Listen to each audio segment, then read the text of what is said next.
البسبوسة كوباية سميد، كوباية دقيق، كوباية لبن جهينة، نص كوباية سكر، معلقتين بيكنج باودر، 3 معالق فانيليا، 2 بيضة، نص كوباية سمنة.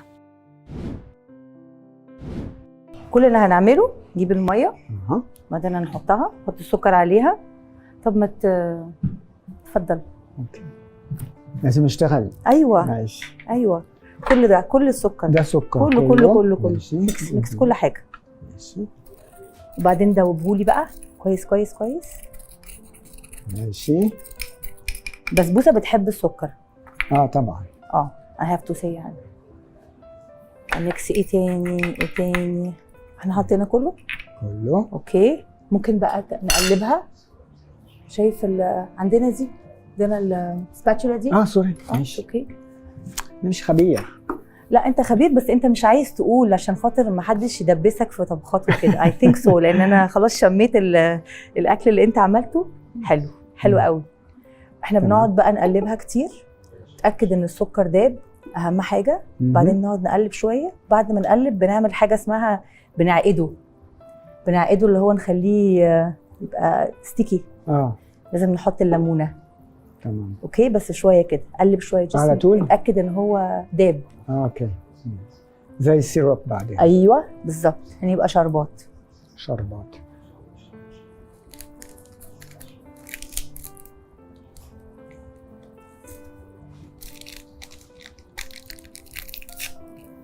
بتعمل ايه؟ بحط فانيليا. علشان بس كده في الاخر تعمل اروما حلوه. اوكي. بحب الفانيلا. خليني بقى واحنا وانت قاعد بتقلب كده نقلبها على نار واطيه، احكي لك شويه عن البسبوسه. البسبوسه في ناس بتقول اللي هي اوريجين بتاعها تركيش، في ناس بتقول سيريان، في ناس بتقول دول ثانيه. البسبوسه لو رجعنا بيها هي موجوده كانت في القرن ال13. في كتاب كده انا عايزه ابقى احطه برضو بوست اسمه كنوز الفوائد في تنوع الموائد. The treasures of importance of the varieties in the tables. يا سلام. هو كان رحالة اسمه مش معروف anonymous guy، بس هو هي documented تقريبا 820 وصفة، معظمها كانت في مصر والعراق والشام وكده.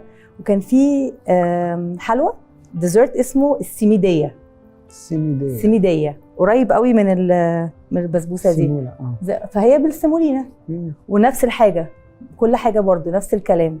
فدي بيقولوا قريبه قوي منها. وكان في حاجه اسمها المأمونيه برضو، كانت بتحط السمنه وكل الحاجات دي كلها، بس كان بدل السميد كان بيعملها بالرز باللبن بقى. كان اسمها المأمونيه. فدي بيقولوا ترجع ليها لانها كانت نفس الشكل كده. ده بالنسبه للبسبوسه. وانا بحب بصراحه البسبوسه قوي قوي، كانت من نقطه ضعفي. اتعلمتها بقى علشان ما كنتش لاقيه الانجريدينتس خالص، ودورت على الانجريدينتس كلها وتعلمتها. احنا اخبارنا ايه؟ وحتى الاسم بسبوسه جميله قوي. انت عارف جايه من ليه؟ من ايه؟ من البس. دي ما ينفعش نعجنها، لو عجناها جامد هتبقى كيكه. فلازم نعملها بس بنبسها بالراحه خالص. انا هلبس الجوانتي واوريك نعجنها ازاي بالراحه خالص. بنبسها زي كده ما بنعمل بالكحك. وسي ليتر بقى الكحك بنعمله ازاي؟ بنعمله كده بكف ايدينا كده بالراحه. كان دي قطه انا سامع بسبوسه. عشان ايه؟ كان عندي قطه واسمها بسبوسه. من زمان انا سميت بسبوسه. انا عندي قط اسمه منجاوي، وقط تاني قطه اسمها عسل. I think ان هو كده خلاص. ممكن نحط بقى الليمون. اوكي نحط الليمون. نعقدها زي ما بيقولوا، نعقدها على طول. يس. بعد كده انا هبقى اشيل البذر كده. ماشي.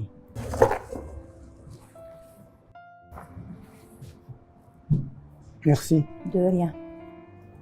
تمام. بعد الليمون هنعمل ايه؟ خلاص بنطفي عليه النار. اوكي. وبنسيبها شويه. اوكي. عشان هو بعد كده بيعقد. ماشي. وبنسيبها بقى تبقى لوك وورم، تيد دافيه بالظبط. برافو عليك. يعني انا العربي بتاعي باظ وانت العربي بتاعك اتحسن. ينفع كده؟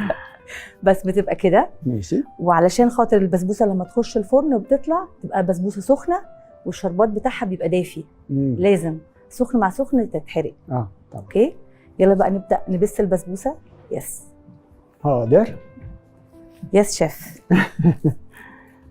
بص بقى وانا بقى بس برس البسبوسه احكي لك بقى القاهره. القاهره بما ان احنا كنا في الموسم بتاع معرض الكتاب، احد المعارض المفضله بالنسبه لي، البوك فير بتاع مصر. معرض الكتاب اتعمل سنه 1969.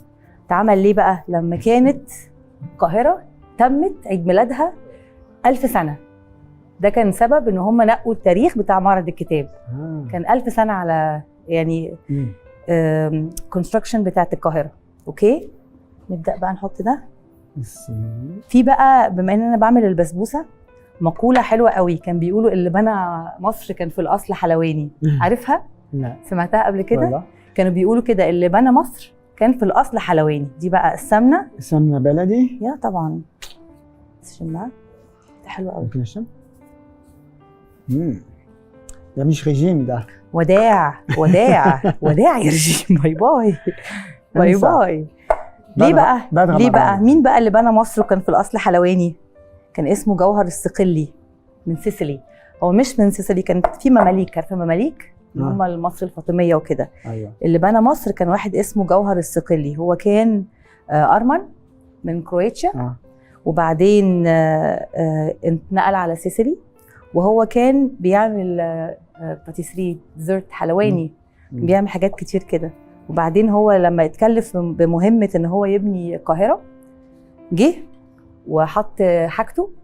وبيقولوا في different stories، هو سماها القاهره ان هو خدها بعد معركه كبيره كده، وقال بقى خلاص هي قاهره الاعداء. وبعدين قالوا ان هو واقف لقى شوتينج ستار اسمه النجم القاهر. فبيقولوا سماها كده. وقفل البلد 4 سنين، قفل القاهره لغايه لما يبنيها من كتر ما هو كان حابب الموضوع قوي. فعشان كده بقى هم قالوا اللي بنى مصر كان في الاصل حلواني، ان هو كان بيعمل ديزرت فعلا. واحنا كمان بنعمل ديزرت برضه. نحط بقى الزبادي. بص انت خدت بالك انا بميكس بس الانجريدينتس بالراحه خالص، خلي كل الموليكولز كلها يدخل فيها السمنه من غير ما اعجنها. مش عايزه اكتيفيت الجلوتين، اطلع الجلوتين اللي فيها. تبقى الزبادي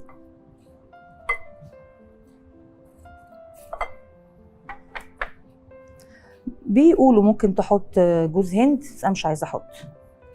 انا بحبها. لا انا بحب جوز هند قوي، بس انا بحبها ذا اوريجينال ريسيبي، يعني ذا اوريجينال ريسيبي. بس بدات ايه؟ ده اوبشنال. ده اوبشنال بالظبط. وفي ناس في يعني يوجوالي بقى في المطبخ المعاصر بيحطوا لبن باودر. بس انا بحبها ايه اللي هي ذا اوريجينال خالص، الاوريجين بتاعها خالص. بس احنا قربنا نخلص. بص خدت بالك بدأت تلم معايا كده زي ما بيقولوا. جميلة الشم صح؟ السمنة دخلت كده ايه معاها. انا مش بحب الجوانتي ده خالص. ما بحبوش خالص. لازم. مش لازم. بس اوكي، نغسل ايدينا كتير بس مش مشكلة.